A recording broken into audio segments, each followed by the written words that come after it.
이번 영상에서는 2025 최신 자료를 바탕으로 에너지 음료가 심장, 뇌, 간에 미치는 병태 생리학적 기전을 파헤치고 타우린의 양면성부터 나만의 맞춤형 섭취 전략까지 건강한 에너지를 위한 AI 건강 라디오의 특급 액션 플랜을 제공합니다. 오늘 아침에도 피곤한 눈을 비비면서 무심코 캔 하나를 따지 않으셨나요, 여러분? 차가운 탄산이 목을 타고 넘어가면 곧바로 뇌가 깨어나는 듯한 그 익숙한 감각 말이죠. 네, 많은 분들이 공감하실 겁니다.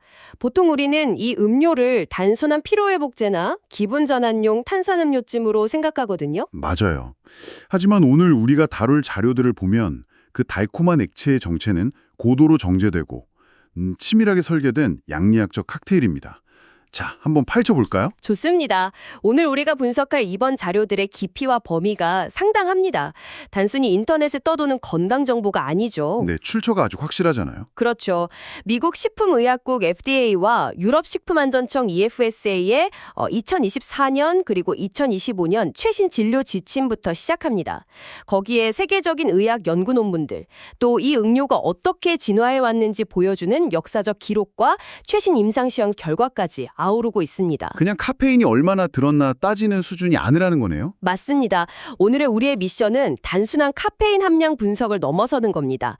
이 성분들이 우리의 심장, 뇌, 간 같은 표적 장기에 정확히 어떤 병태 생리학적 기전으로 작용하는지 파악하고 최신 과학에 기반해서 여러분 각자의 라이프 스타일에 맞는 나만의 맞춤형 소비 전략을 세우는 것이 목표입니다. 이 미션을 완수하려면 우선 우리가 도대체 뭘 마시고 있는지 그 기원부터 짚어봐야겠죠. 사실 에너지 음료의 역사는 생각보다 훨씬 흥미롭습니다. 네, 그 시작점을 1949년으로 보는 시각이 많죠. 맞아요. 1949년 미국에서 비타민 B군과 카페인을 섞어서 만든 닥터 이너프라는 제품이 있었죠. 하지만 우리가 아는 그 특유의 쌉싸름하고 달콤한 공식이 완성된 건 1962년 일본이었습니다. 리포비탄 D 말씀이시죠? 네, 정확합니다. 고된 육체 노동에 시달리는 노동자들을 타겟으로 타우린, 비타민, 카페인을 배합한 일종의 약용 토닉이었죠. 이 아시아의 피로회복제 개념이 1987년에 오스트리아의 한 사업가에 의해 레드불이라는 이름으로 재탄생합니다. 익스트림 스포츠와 젊음의 상징으로 완벽하게 탈바꿈하게 되죠. 피로에 찌든 노동자의 강장제가 글로벌 트렌드의 아이콘이 된 셈인데 사실 여기서 과학적이고 법적인 정의의 딜레마가 시작됩니다. 어떤 딜레마죠? 에너지 음료는 일반 청량 음료나 수분 보충용 스포츠 음료와는 설계 목적 자체가 완전히 다릅니다. 철저히 인지적 각성과 신체적 수행 능력 향상을 타겟으로 만들어졌거든요. 그런데 규제의 현실을 들여다보면 굉장히 모순적입니다. 저도 자료를 보면서 그 부분이 참 이상하다고 생각했어요. 미국 FDA 기준을 보면 제조사가 이 제품 라벨을 일반 식품으로 등록하느냐 아니면 식이 보충제로 등록하느냐에 따라 법적 잣대가 완전히 달라집니다. 똑같은 캔에 들어있는 똑같은 액체인데도요? 네, 그렇습니다. 일반 식품으로 분류되면 콜라처럼 카페인 상한선에 대한 강력한 제재를 받게 됩니다. 반면에 식이 보충제로 등록하는 순간 카페인 상한선에 대한 법적 제한이 굉장히 느슨해지고 제조사의 배합 자율성이 엄청나게 커집니다. 물론 보충제일 경우에는 심각한 부작용이 생겼을 때 의무적으로 보고해야 하는 책임이 따르긴 하잖아요. 그렇죠. 하지만 이런 이중적인 규제 구조 때문에 과거의 일부 브랜드들은 법망을 피하려고 보충제와 일반 음료 사이를 오가며 이른바 규제 쇼핑을 하기도 했습니다. 아주 객관적인 규제의 허점이었죠. 그런 느슨한 규제의 틈을 타고 음료 자체도 3세대에 걸쳐서 아주 극적으로 진화해왔죠. 맞습니다. 세대별로 명확한 특징이 있습니다. 초기 1세대가 뭐랄까 엄청난 양의 설탕과 카페인을 무식하게 때려 넣은 전통적 조합이었다면 2세대는 건강과 비만을 의식해서 인공 감미료를 앞세운 제로 칼로리 시대를 열었죠. 그리고 2025년 현재 시장을 주도하는 3세대는 이른바 누트로픽스, 즉 뇌의 인지기능 향상에 초점을 맞추고 있습니다. L테아닌이나 시티콜린 같은 신경 활성 성분들을 정교하게 배합해서 단순한 각성을 넘어 고도의 집중력을 설계하는 수준에 이르렀죠. 단순한 설탕물에서 뇌의 화학물질을 해킹하는 수준으로 발전했다니 이 기술의 진화 속도가 정말 무섭습니다. 자, 여기서부터는 진짜 흥미로워집니다. 본격적인 신체 반응 이야기군요. 네, 맞습니다. 이 고도로 설계된 성분들, 그러니까 카페인, 타우린, 고농축 비타민, 인공 감미료들이 우리 몸속에 한꺼번에 쏟아져 들어와서 섞였을 때 일어나는 이른바 칵테일 효과 말입니다. 이것들이 우리의 표적 장기들을 어떻게 타격하는지 물리적인 기전부터 살펴보죠. 가장 직격탄을 맞는 건 역시 심장인가요? 네, 심장은 이 양리학적 칵테일에 가장 취약한 표적입니다. 카페인이 혈류를 타고 심장세포에 도달하면 세포 내의 캠프, 즉 CAMP라는 신호전달 물질 농도를 급격히 높입니다. 그게 물리적으로는 어떤 변화를 일으키죠? 비유를 하자면 자동차 엔진의 회전수를 물리적인 한계치까지 강제로 끌어올리도록 전기 회로를 조작하는 것과 같습니다. 심장 근육을 문자 그대로 강하게 쥐어짜게 만드는 거죠.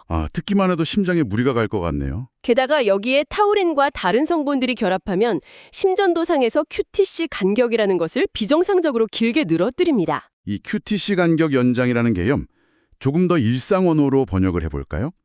심장이 한번 강하게 수축하고 나서 다음 박동을 위해 전기적으로 재충전하며 쉬어야 하는 타이밍이 어긋난다는 뜻이잖아요. 엔진의 점화 플러그가 제때 터지지 않고 엇박자를 내는 거고요. 아주 정확하고 훌륭한 비유입니다. 바로 그 엇박자가 심실세동이라는 치명적인 부정맥을 유발합니다. 기저질환이 전혀 없고 건강한 젊은 사람이라도 이 전기적 신호가 꼬이는 순간 돌연사의 방아쇠가 당겨질 수 있습니다. 정말 끔찍하군요. 더 넓은 관점에서 보면 이 성분들은 혈소판이 서로 끈적하게 엉겨붙도록 촉진해서 미세한 혈전을 만들고 혈압을 급상승시킵니다. 심장마비나 뇌졸중의 물리적 환경을 음료 한 캔이 조성하는 셈이죠. 잠을 좀 깨려다가 심장의 퓨즈를 끊어버릴 수도 있다는 거네요. 그럼 신경계, 즉 뇌에서는 어떤 일이 벌어지나요? 피로가 싹 가시고 무언가에 미친 듯이 집중하게 되는 그 쾌감의 실체 말입니다. 뇌에서는 아주 교묘한 생화학적 사기극이 벌어집니다. 우리 뇌에는 피로물질인 아데노신이 결합하는 수용체가 있습니다. 카페인은 이 수용체의 자리를 자신이 먼저 차지해버리죠. 그러니까 뇌는 물리적으로 지쳐 있는데도 피곤하다는 신호를 전혀 받지 못하게 되는 거군요. 정확합니다. 브레이크 라인이 끊어진 채로 가속 페달만 밟고 있는 상태가 되는 겁니다. 동시에 도파민 시스템, 즉 보상회로가 강하게 자극받으면서 신경은 극도로 과흥분하게 되죠. 브레이크 없는 질주라. 결국 그 질주의 끝은 극도의 불안이나 불면증, 심하면 발작으로 이어지겠네요. 네, 발작 위험도 분명히 존재합니다. 그리고 뇌가 이 강렬한 도파민 보상에 길들여지면 결국 이 음료 없이는 일상적인 기능조차 불가능해지는 신막한 의존성, 즉 중독과 금단 상태에 빠지게 됩니다. 신장의 경우 카페인의 강력한 이뇨작용과 아데노신 수용체 차단 효과가 신장으로 가는 혈류량 자체를 교란시킵니다. 이로 인해 극심한 탈수와 급성 심부전을 유발할 수 있죠. 고농도 타우린과 당분은 신세뇨관에 산화 스트레스를 가하기도 하고요. 간은 어떤가요? 피로 회복하면 비타민 B를 떠올리잖아요. 간의 손상 기전은 말씀하신 것처럼 좀 역설적입니다. 많은 분들이 비타민 B3, 즉 니아신 성분을 마법의 약처럼 생각하시지만 에너지 음료를 하루에 여러 캔 마셔서 니아신을 하루 1g 이상 과다 섭취하게 되면 상황이 완전히 역전됩니다. 오히려 독이 되는 거군요. 네, 이 메가도스 상태는 오히려 간세포에 직접적인 독성을 띠게 됩니다. 그리고 음료 속의 고농도 당분으로 인한 지방 축적과 결합하면서 급성간염이나 지방간을 일으키는 치명적인 원인이 되죠. 피로를 풀려고 부어넣은 비타민이 오히려 간의 해독 공장을 불태우고 있었다니 정말 충격적입니다. 그런데 제가 2024년과 2025년 최신 의학 저널들을 살피다가 가장 소름 돋았던 대목은 사실 따로 있습니다. 바로 위장관과 마이크로바이옴에 관한 최신 연구 결과였어요. 아, 타우린 성분과 장내세균에 관한 그 연구 말씀이시군요. 네, 에너지 음료의 핵심 성분인 타우린이 장내에서 특정 황화수소를 생성하는 박테리아의 엄청난 먹이가 된다는 그 충격적인 사실 말입니다. 그 연구는 학계에서도 엄청난 파장을 일으켰습니다. 타우린이 장내로 들어가면 이 황화수소 생성 박테리아들을 폭발적으로 증식시키고 이들이 뿜어내는 독소가 장내 점막에 심각한 만성 염증을 유발한다는 기전이 밝혀진 겁니다. 염증이 끝이 아니잖아요. 단순히 소화가 안 되는 수준을 넘어서 암의 씨앗을 키우는 토양이 될 수 있다는 강력한 경고인 셈이죠. 심장 엇박자에 뇌 속임수에 간세포 파괴, 그리고 장내 발암 환경까지. 상황이 이 정도면 글로벌 보건당국도 가만히 있진 않았을 텐데요. 진료 지침과 규제의 역사를 보면 그 흐름이 꽤 극적으로 변해왔습니다. 네, 초기 규제와 비교하면 상전벽해죠. 1959년 미국 FDA가 카페인을 일반적으로 안전한 물질, 즉 GRAS로 느슨하게 고시했을 때만 해도 사태가 이렇게 커질 줄은 몰랐을 겁니다. 그렇다면 학문적 위기감이 정책을 바꾸기 시작한 결정적인 계기는 언제였나요? 본격적인 전환점은 2010년이었습니다. 당시 카페인과 알코올이 섞인 혼합음료, 이른바 AMED 음료들이 유행하면서 이를 마신 젊은 층의 돌연사와 치명적인 사고가 급증했죠. FDA는 결국 이 조합을 위험물질로 규정하고 강제 회수하는 초강수를 뒀습니다. 그게 기폭제가 되었군요. 네, 그리고 바로 다음 해인 2011년 미국 소아과학회는 아이들과 청소년은 에너지 음료를 절대 섭취해서는 안 된다며 강력한 섭취 금지 권고를 내렸습니다. 공중보건의 방어선이 본격적으로 구축되기 시작한 역학연구의 태동기였죠. 그 방어선이 2025년 현재에 이르러서는 치료 목표 수치가 아주 정교해졌죠. 과거에는 그저 성인 기준으로 하루에 총 400mg 이하면 괜찮다는 식의 뭉뚱그린 총량 규제 아니었습니까? 지금 EFSA와 FDA의 진료 지침은 어떻게 바뀌었나요? 이제는 한 번에 몸에 쏟아부을 수 있는 일의 타격량을 통제합니다. 성인 기준 하루 총 400mg 이하를 지키는 건 기본이고 임산부는 200mg 이하, 일반 성인도 한 번 섭취할 때 절대 200mg을 넘겨서는 안 된다는 명확한 기준을 세웠습니다. 기저질환자에 대한 기준은 훨씬 엄격하죠. 네, 청소년은 체중 1kg당 3mg 이하로 아주 가혹하게 제한하고 있습니다. 심혈관 환자는 섭취 자체를 아예 금지하거나 매우 엄격한 제한을 권고하고 있죠. 글로벌 규제 정책 현황을 보면 지역별로 차이도 좀 있습니다. 폴란드나 노르웨이 같은 유럽 국가들은 아예 법으로 18세 미만 청소년에게 판매를 전면 금지시켰잖아요. 맞습니다.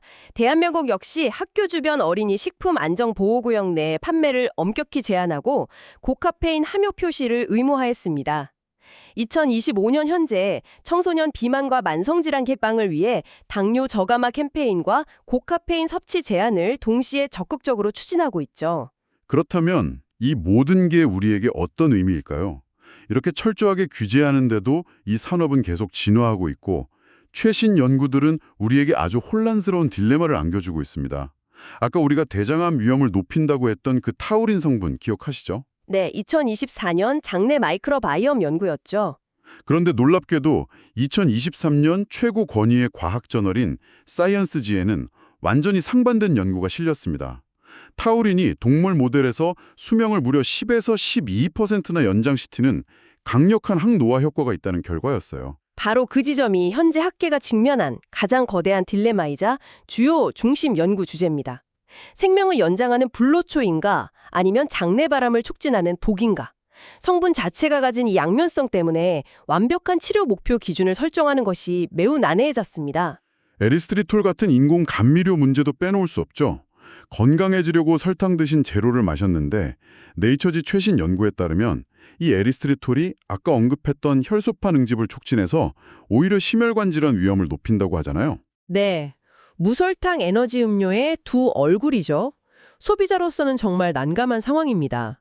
그래서 현재 진행 중인 임상시험과 미래의 치료 전략들은 이런 부작용을 줄이는 신기술 개발에 집중하고 있습니다. 어떤 보조 치료술과 대체 신기술들이 성과를 내고 있나요? 우선 카페인이 한꺼번에 흡수되어 심장에 타격을 주고 이후 극심한 피로가 몰려오는 이른바 슈거 크래시를 막기 위해 체내에서 일정한 속도로 서서히 방출되는 지능형 방출 기술이 상용화를 앞두고 있습니다. 타임 릴리즈 카페인 기술이군요. 심장 부담을 줄일 수 있겠네요. 맞습니다.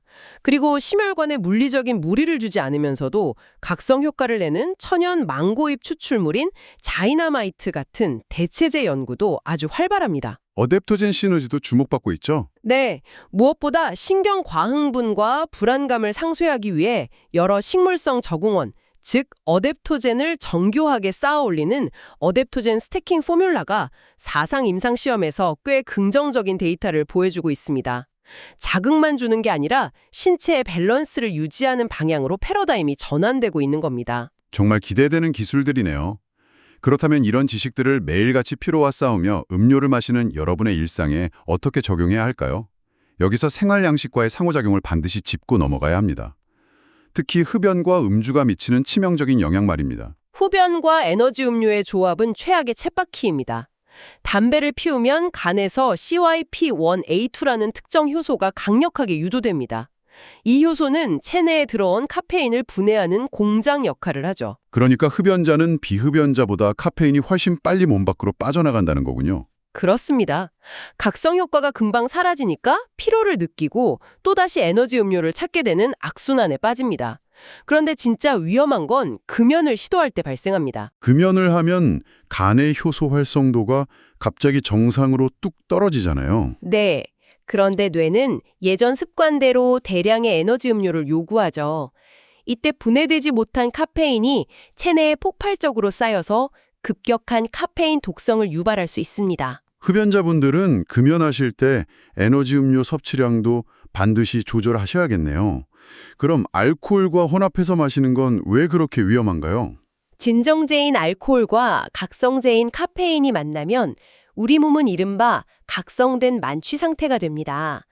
뇌 기능은 이미 술에 취해 마비되고 판단력은 흐려졌는데 카페인이 억지로 몸을 깨어누으니 자신이 취하지 않았다고 착각하게 됩니다. 결국 평소라면 절대 하지 않을 무모한 행동을 하게 되고 알코올 의존도나 뇌 손상 위험이 기하급수적으로 높아지는 거군요. 그래서 질환별, 대상별 맞춤 가이드라인이 꼭 필요합니다.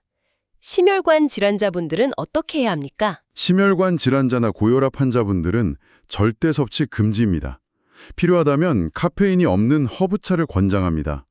아까 설명한 QTC 연장 및 혈압 급상승으로 인한 급사 위험 때문입니다. 당뇨병 환자분들은 무설탕 제품을 선택하면 될까요? 당뇨병 환자는 혈당을 위해 제로 제품을 식간에 섭취하는 것을 권장하지만 에리스트리톨 같은 대체 감미료의 혈전 위험을 고려해서 섭취를 최소화하셔야 합니다. 수험생이나 직장인, 그리고 운동선수들을 위한 지침도 정리해 주시죠. 수험생과 직장인은 태아닌이 함유된 누트로픽 제품을 권장합니다. 수면 보호를 위해 기상 90분 후에 섭취하시고 오후 2시 이후에는 섭취를 금지하셔야 합니다. 반면 운동선수는 운동 60분 전에 체중 1kg당 3mg을 섭취하는 것이 좋습니다. 단, 탈수 예방을 위해 반드시 수분 섭취를 병행해야 합니다. 자, 여러분, 이제 정보를 들었으니 바로 일상에 적용할 수 있는 구체적인 실행 계획표, 액션 플랜이 필요합니다. 성공적인 통제를 위해 자가평가부터 시작해 볼까요? 네, 가장 먼저 자가평가 지표를 확인하십시오. 자신이 마시는 음료가 천연 카페인인지 합성 카페인인지 확인하고 1캔당 카페인 함량이 80mg 미만의 저함량인지 80에서 150mg 사이의 중함량인지 200mg 이상의 고함량인지 강도를 파악하세요. 그리고 섭취 목표가 피로회복인지 수행능력 향상인지 스스로 명확해야 합니다. 진단이 끝났다면 실행 계획표를 일간, 주간, 월간, 연간 단위로 세워보죠. 일간 계획은 아까 말씀하신 원칙을 지키면 되겠네요. 네, 일간 계획은 오전 기상 90분 후, 즉 코르티솔 안정기에 1캔을 섭취하고 오후 2시 이후에는 철저히 금지하는 겁니다. 타우린과 비타민 흡수를 돕는 균형 잡힌 식단도 병행하시고요. 주간 단위로는 어떤 디톡스가 필요할까요? 주간 계획으로는 주말 이틀 동안 카페인 섭취를 완전히 중단하는 디톡스를 실시해서 내성을 예방하십시오. 이때 유산소 운동을 병행해 자연적인 에너지 레벨을 증진시키는 것이 좋습니다. 월간과 연간 계획도 중요하죠. 월간으로는 수면의 질, 심장 두근거림, 위장장애 여부를 스스로 점검하세요. 만약 내성이 생겼다면 1주간 카페인을 끊는 금단기, 즉 디카페인 위크를 가지셔야 합니다. 연간 계획으로는 혈압, 간 수치, 공복 혈당을 건강검진으로 확인하고 나이가 들수록 대사 능력이 떨어지므로 섭취량을 조금씩 감량하는 전략 수정이 필요합니다. 완벽하네요. 이 액션 플랜의 성공을 돕기 위해 약물 처방이나 보조 요법도 같이 활용하면 더 좋겠죠. 맞습니다. L테아닌을 카페인과 2대1 비율로 섭취하면 불안감을 상쇄할 수 있습니다. 마그네슘을 섭취해 근육과 신경을 이완시키는 것도 좋고요. 특히 하루 10분 호흡 명상은 교감신경의 과흥분을 억제하는 데 아주 구체적이고 훌륭한 생활양식 개선책입니다. 오늘의 방대한 심층 탐구를 요약해볼 시간이네요. 결국 우리가 얻은 결론은 에너지 음료를 단순히 기피해야 할 악마가 아니라 과학적인 지식을 바탕으로 완벽하게 통제하고 활용해야 할 도구라는 점입니다. 그렇습니다. 통제권을 여러분 자신이 가져야 한다는 것이 핵심이죠. 이쯤에서 여러분이 스스로 고민해 볼 만한 새로운 화두를 하나 던지고 싶습니다. 아주 도발적인 사고 실험인데요. 어떤 화두인가요? 최근 카페인 의존성을 치료하는 인지행동 치료 앱, 즉 디지털 치료제 DTX와 심박 변이도를 실시간 추적하는 웨어러블 기기의 연동 임상시험이 활발히 진행 중입니다. 오, 스마트워치랑 치료 앱이 연동되는 거군요. 네, 만약 미래에 당신의 스마트워치가 오늘 심혈관 상태가 불안정하니 에너지 음료 섭취를 결제 단계에서 차단합니다. 라고 경고하고 개입하는 날이 온다면 어떨까요?